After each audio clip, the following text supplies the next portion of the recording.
we've got some comparable players signing deals. So first of all, yesterday, Noah Cates from Philly signed a 4-year, $16 million deal. So that's a 4-year, $4 million cap hit. He's 26 years old, so a little bit younger than Donato, but had 16 goals and 21 assists. That's 37 points in 78 games. So that's 4x4. Now we're pretty confident, based on reports, that the offer made to Donato was 3 years, $12 million. So $4 million a year. Okay, so keep that in mind. And then today, the Colorado Avalanche re-signed Brock Nelson, who they traded for at the deadline. Brock Nelson had 27 goals, 27 assists for 54 points. He's 33 years old, so significantly older than Donato. That's 3 years, $7.5 million. So if we're using these numbers as a gauge for Ryan Donato's contract, I think we're talking somewhere between $5 and $6 million cap hit. Yeah, I think, Cates and Nelson, I think somewhere in between there is Ryan Donato. I agree. And I think where Nelson, I think, goes a little bit higher is longer track record of the guy that he is. Yeah. And is like full-time down the middle center. Whereas Donato can play center, also plays wing. Like, he's not full-time down the middle. Yes, he is a center, which I think in hockey, as we've kind of discussed over time and in different ways, like that kind of brings a little bit more value than guys that are specifically wings. Yeah. I think for Donato, if I'm the Blackhawks and it's like 4 years, $4 million, 4.5, maybe 5, sure. I'm in on that. I think that's great. If it's a longer term at that same money, all right. Like, it's not going to kill you down the road, especially as the cap goes up.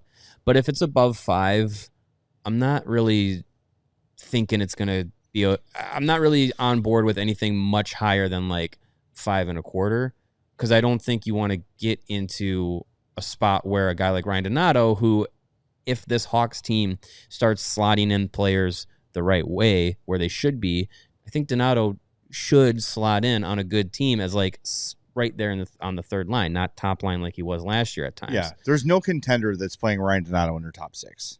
It's not happening. There probably shouldn't be. Yeah, and I think that unless he replicates what he did last year and puts up another 30 and 60 seasons. I don't think you can predict. I don't think any contender is comfortable predicting that from Ryan Donato. This Ryan Donato is your big free agent signing. Sounds like a Bill Wirtz Blackhawks move. Hey, this guy scored 30 goals. We just signed a 30-goal scorer. Yeah. And then he comes and you put him in a top 6 full-time role and it doesn't work. And I think this is something that maybe Ryan Donato's camp needs to consider, where, like, you might go to a better team, but your opportunity there is not going to be as big. And those better teams probably aren't going to be willing to pay you. So for me, it's a matter of what's important to Donato.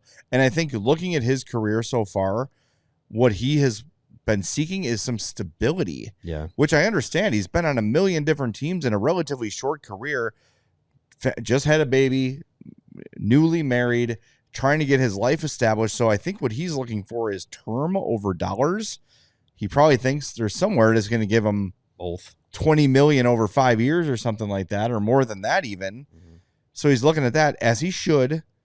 But for me, if the deal is less than 4 years for the Hawks, I'm not worried about the money at all. Because this year, frankly, they've got to spend to get to the cap floor.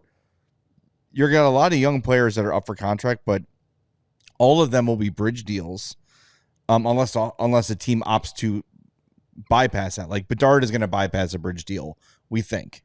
Probably. I think that's the idea. I think they would probably like to do the same thing with Frank Nazar. Yeah, it's probably better for the Hawks side of things to do it that way. Yes. But in 3 years, you're still going to be in decent contract space.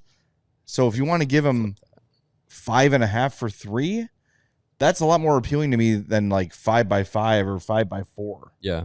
I think, to me, the term is what scares me when the money starts getting high. Because right now they can just throw as much money as they want at whatever and call it a day. Like, because they got to get to the floor, let alone to the cap. So, but I think what he wants is stability, longer term. So he might be holding out for a team to say, hey, we're comfortable enough to give you a 4 or 5 year deal, which at that point, I don't know if I'm interested in 33-year-old Ryan Donato.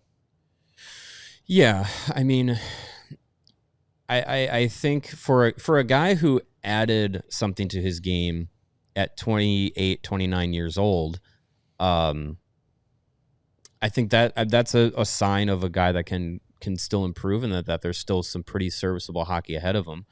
So I'm not really as worried if it's just like, oh my gosh, what is a 33-year-old Ryan Donato going to look like? He might look exactly like he looks now.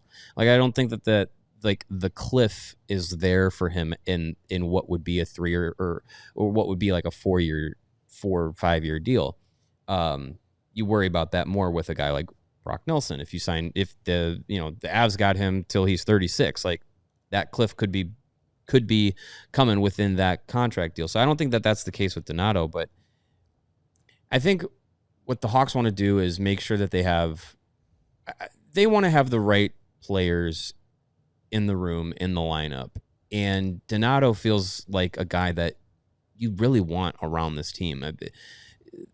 What the young players can learn from Donato is, the habits, the work ethic, the willingness to play whatever role you're asked to play. You want to be on you're going to be on the top line and on power play 1. You need to have the same enthusiasm and energy and work ethic as if you're on the 4th line and you're not getting any special teams play. And Donato brings that. So I think they want to be able to not only have a guy that's going to contribute on the ice, but also off the ice. Donato feels like that kind of guy. And if you have him around for 4 years and you really believe in him, if you go up to 5.5, it's kind of like you're doing what you did with like Foligno, and being like, your value is also not just on the score sheet. And they might look at that and say, like, as Jeff Blashill has said, the term Papa Bears. I know Donato is still under 30, is still probably going to be, if he comes back to Chicago, one of the guys that you look at and say he's a guy that's going to be relied on to make things happen. He doesn't necessarily fit that, like, oh, he's a veteran mentor, but he's definitely someone that, to a 20-year-old or a 21-year-old, is someone that is just like, all right, I need to learn some things from him and be able to kind of emulate what he does off the ice. Someone in the comments said it's not about the money, it's about the value. And that's a good point. Because you don't want to simply pay a guy because you can.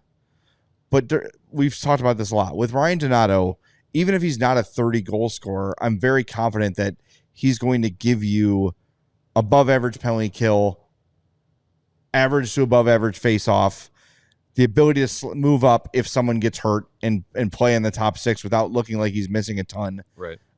So you're paying a little bit for versatility